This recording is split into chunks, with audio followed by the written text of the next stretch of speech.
Buenos dias, Henry Mom here, the Bentorni from Zamboanga City, and it's another day of Henry Kids Bento Baon, made personalized, fun, and nutritious. This was the bento I made for Rika last Friday. I designed the rice into Hachiware, the friend of Chikawa. This is the sharaben technique that I am more used to, coloring the rice and then molding them into the character shape and then outlining the rice molding using Nori strips. For Rika's food, we made Korean chicken wings topped with sesame seeds and then French fries. Then for her snacks, there's spaghetti and buttered toast. Of course, there's also some apple slices. In my previous reels, we were talking about VAUSI and we were not yet done with the definition. The last time we discussed about one of the violence under Section 5, which was physical violence. Now we shall discuss another type of violence,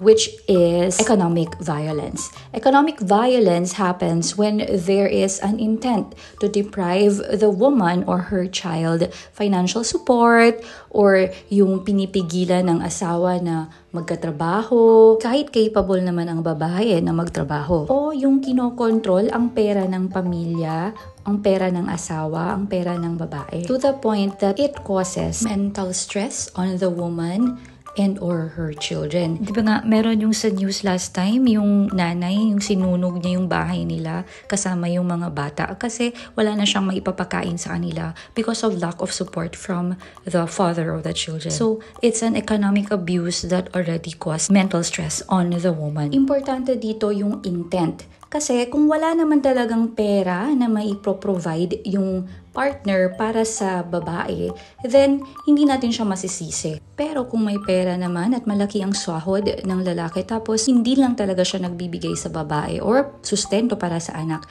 then pwede itong economic abuse na kasi may intent to deprive financial support. That's it for our legal tidbit. More on this in our next reels. We will continue to discuss VAUSI.